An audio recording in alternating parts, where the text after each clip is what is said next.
Ese kuno munsi noneho mwa banyarwanda mwe, banyarwanda banyarwandakazi, nshuti ba friend banjye, uyu munsi noneho biracura iki kindi cyangwa se biratanga iki mu gahinda k'imfubyi nimutabara ibintu byakongotse nyuma y'aho Iva asebeye imbere y'uwo bitwa Derrick na Kazuba rwose.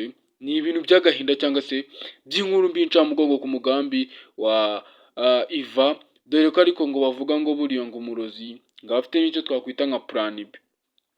Muri ino episode rero isohotse none aka kanya rwose mu gahinda k'imfubyi, nibwo hagaragaye yuko Derrick na Kazuba bari mu bihe by'urukundo, gusa Iva bitagenze neza nyuma y'aho rwose aciye bugufi. Ako ni mu gahinda k'imfubyi season ya kabiri episode ya 66. Yari ibindi bindi kuri filime yasohotse uno munsi rwose, murabona ko yari umwishimo kuri aba mama barimo baganira bavuga bati ibintu bimeze bite. Ahubwo rero nibwo icyo bita agahinda k'imfubyi, filime yanyu mwakunze muri benshi, filime mwakunze cyangwa se twakundanye, irimo isohoka kuri channel yanyu mukunda cyane.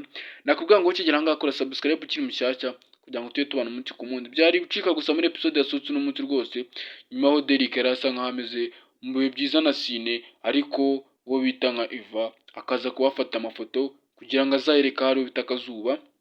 Tudatinze rero reka nze mbabwire aya n'amagambo mubwira ati wowe kigera hakanda subscribe kugira ngo tubone uko tugira gute twinjira mu kiganiro gishyashya cyacu, kugira ngo tuze kubana neza tuziranye, tumenyeranye, tuziranye cyangwa se dufite icyo bita communication hagati yanjye nawe. Ni mu gahinda k'imfubyi rero igisohoka none season ya kabiri episode ya 66. Byari ibindi, byari ibicika nyuma y'uko hagaragayemo yuko Iva ateye intambwe yo kubasaba imbabazi, gusa muri episode ya 65 nabwo Iva yari yabaye nk'abasaba imbabazi gusa batari bazimuha bakomplima. Derrick na Kazuba rero nubwo bavuze ati reka n'ubundi Derrick amubabarire kuko n'ubundi ngo buriya nawe ngo ntabwo yari ahubwo ngo ni urukundo rwamukoreshaga, ngo ariko urwa Kazuba na Derrick ibyo ntabwo byakunda. Sine rero na Derrick bari bameranye neza muri bino bihe, gusa ntabwo byaje kugenda neza nyuma y'uko Derrick yaje gufatwa amashusho cyangwa se icyo twakwita n'amafoto yafashwe n'uwo bita Iva.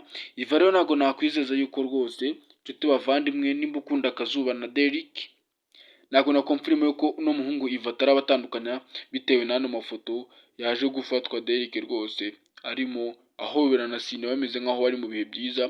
Nyuma y'aho rwose Derrick na Kazuba bari bameranye neza mu rukundo rwabo, gusa ariko uno mukobwa ubishinzaho cyangwa se ubagendaho sinzi ko bizarangira neza.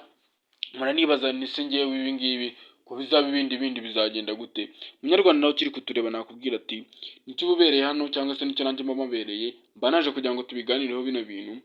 Watanga igitekerezo muri comment ukavuga ati njye mbabibona bizagenda gutya rwose.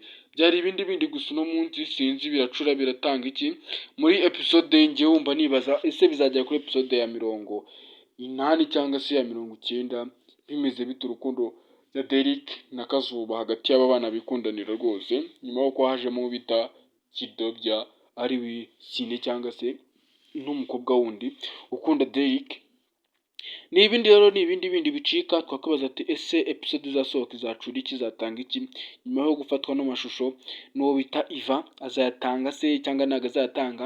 Ni byinshi byo kwibaza. Nakubwira ngo kanda subscribe ufungure iyo nzogera kugira ngo indi episode izasohoke nzahita nkora ikiganiro uzacyakira uri mu wa mbere kugira ngo umenye ese Derrick amashusho y'amajiri iki. Ni byinshi uzagenda ubona kuri ino channel yanyu mukunda cyane kandi nanjye nkaba mukunda cyane. Murabizi rero njye ntabwo njya mbatindira, ntabwo njya ninzamo, mba nkora ibyihuta. Nakubwira ngo reka duhure mu video ataha. Ciao ciao, ndabakunda kandi ibihe byiza.